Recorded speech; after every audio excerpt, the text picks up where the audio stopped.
की। जय श्री राम।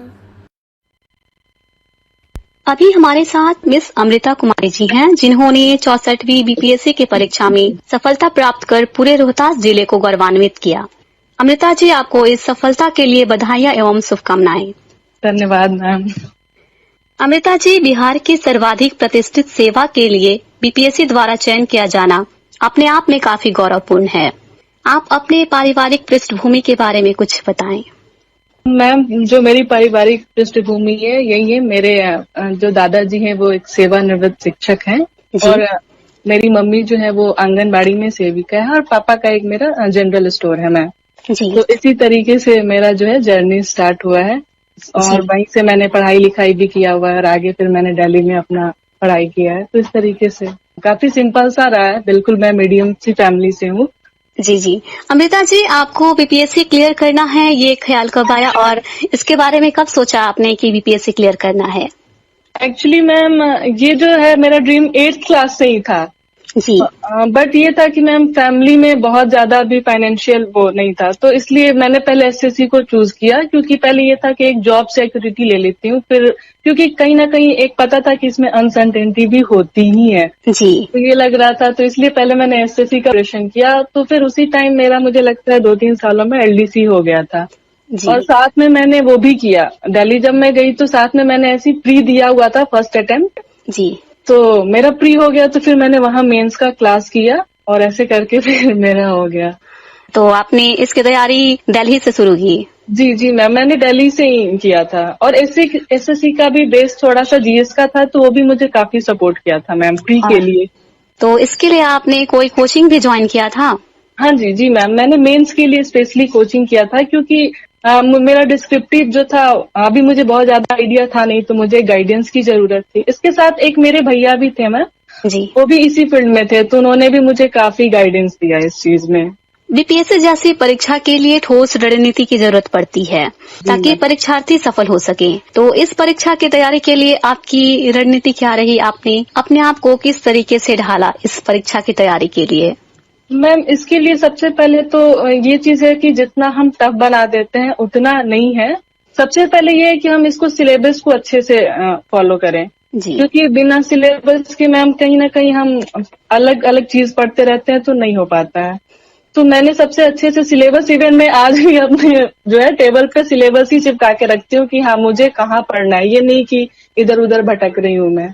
तो ये चीज है। तो पीटी के लिए तो मैम वही हिस्ट्री वगैरह जो भी है मैंने काफी अच्छे से पढ़ाई की।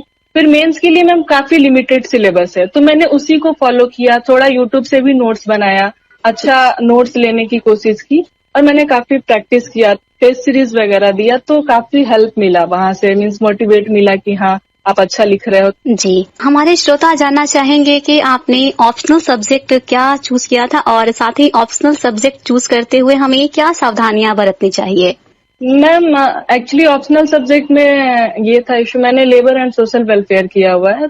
मैंने लेने से पहले एक बार बुक पढ़ा कि मेरा इंटरेस्ट लग रहा है इसमें या नहीं, क्योंकि कहीं ना कहीं बीकॉम, मेरा कॉमर्स भी था बट उसका सिलेबस थोड़ा सा ग्रेजुएशन से अनमैच कर रहा था, तो और इंडस्ट्रियल इसमें भी पढ़ना था, तो मुझे इंटरेस्ट लगा काफी।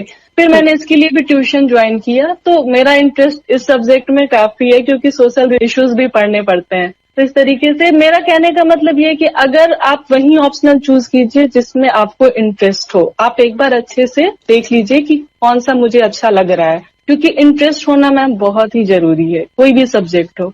और इसी के साथ ये भी हमारे श्रोता जानना चाहेंगे कि आपने जीएस पेपर 1 पेपर 2 के लिए नोट्स खुद से बनाए थे, आपने भी बताया, तो इसके लिए और कुछ कर सकते हैं क्या हम?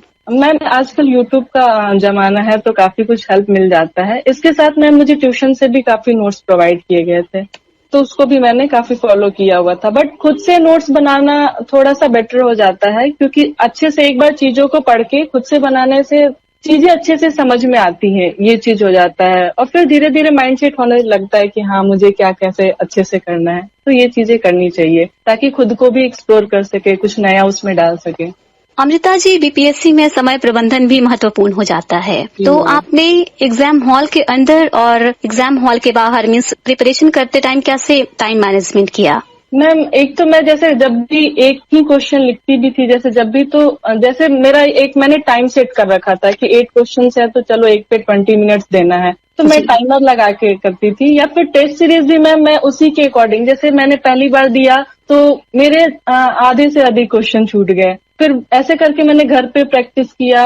फिर करते करते ma'am time management, test series लगाना काफी इम्पोर्टेंट रहता है, क्योंकि एक मीन्स परीक्षा वाला जो माहौल है, इन्वायरमेंट है, वो हम पहले ही टेस्ट सीरीज में जब कर लेते हैं तो एक हैबिट सी हो जाती है कि हाँ मुझे कैसे करना है, तो एग्जाम हॉल में भी हम आसानी से कर लेते हैं। टेस्ट सीरीज मतलब हमारे लिए बहुत इंपॉर्टेंट क्राइटेरिया बन जाता है। हाँ, मीन्स खुद से भी, अपने से भी अगर हम चाहें, अगर नहीं मिल पा रहा है एनवायरमेंट, तो हम घर पे भी 3 घंटे का, क्योंकि कहीं ना कहीं अच्छा है कि एग्जाम में जाने से पहले खुद को ही प्रिपेयर कर लेना, ताकि वहां पे वो चैलेंजेस फेस ना करें। क्योंकि मैम वो इतना इम्पोर्टेंट टाइम है कि वहां हम टाइम मैनेज करना तो नहीं सीख पाएंगे ना, फिर तो क्वेश्चन छूटने लगते हैं। जी, और हमारे बहुत सारे